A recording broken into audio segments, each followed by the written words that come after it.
I'm now joined by my good friend Bruno Marchi, my go-to person whenever I have the most complicated question. He's a principal enterprise architect at Dell Technologies, and I'm happy to have him here. Hi, Bruno. How are you? Thank you, Yad. Good to see you again. So, a lot of things going on in the region, in the world, and I wanted to discuss with you everything that's happening is impacting our business resiliency frameworks. How are these evolving, and what are some of the things that we see as trends moving forward, and how do we address them? Okay, sure. Thank you. It's a good starting point for this conversation. And we all know that on the 28th, sorry, of Feb 2026, we had a series of events that suddenly moved business resiliency from a compliance checkbox to a board level survival topic. Okay. And everyone started to put together different types of action plans and solutions and start to mitigate this new wave of risks. Traditionally, all the BCDR programs were built on simple concepts like two data center, mostly active passive, failover, failback procedures. And they were all mainly addressing the problem of a temporary outage at data center level of system level. In the last few years also, we had few customers, leading organization, that proactively expanded the conversation from availability to integrity and recoverability. And these are the entities that already built data vault, cyber recovery environment to have a viable recovery path in case of a cyber attack. Now, all these solutions were built based on a risk analysis, which was fundamentally playing with three variables: the likelihood of a certain event, the business impact of that event, and the cost of mitigation. So by the time the new situation completely rewrites the risk analysis, now a lot of organizations are completely restructuring the business resiliency program to take into context the new weight that each variable has. Events that were unthinkable before now are serious threat and demand immediate response. So that's why I believe almost every organization in the region, not only UAE, is currently reassessing risk and re-elaborating and re-architecting all their business resiliency framework to be ready for a new scenario.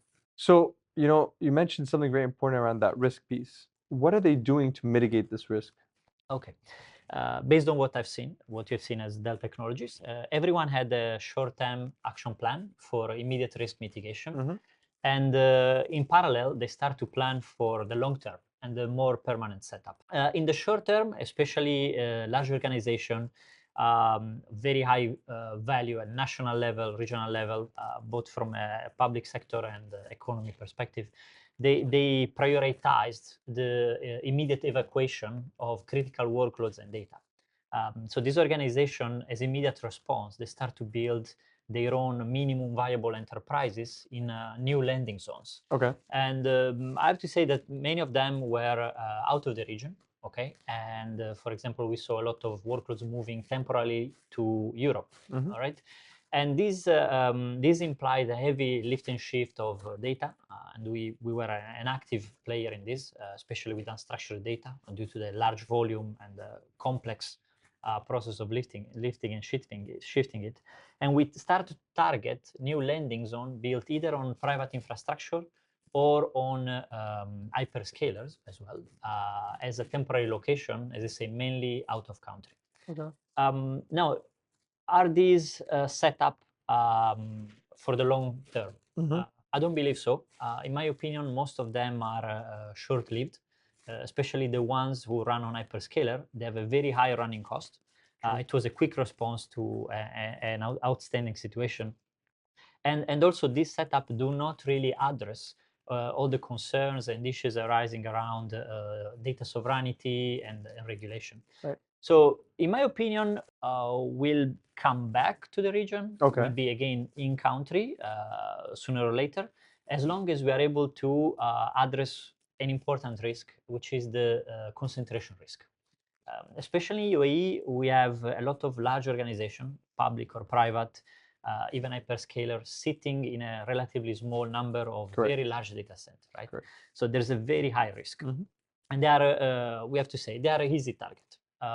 So what will happen, in my opinion, is that this data center will still be at the core of the data center strategy of many organizations, but enterprises and organizations will start to diversify. They will start to distribute workloads across other locations to mitigate the risk. And this will shift the framework from the traditional active-passive to data center-based setup, probably to a 3-site setup, active, active, active. All right, and I can easily imagine this third location as a very low-profile data center, highly secure, possibly built on containerized or rugged infrastructure, but still connected enough to carry real workloads, to be an active part of the production environment, let's say. So basically, what we think, especially with the new architectures that are coming out, doing active, active, active is actually much more viable than the traditional workloads we used to run before.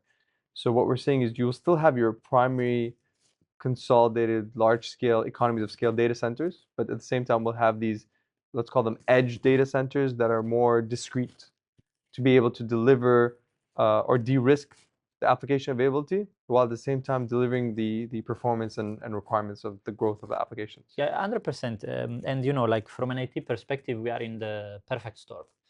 Because not only we have this new risk pushing this new unforeseen investment in new data center infrastructure, but we also have, from an IT infrastructure perspective, very high inflation. If you look at the cost of a general purpose compute unit, a server, this went up probably 300 times over the last 12 months. So if you ask me, is it going to be possible really to build a fully passive infrastructure and justify that investment to business? My answer to you will say no. Okay. The investment is too big to be done on passive infrastructure.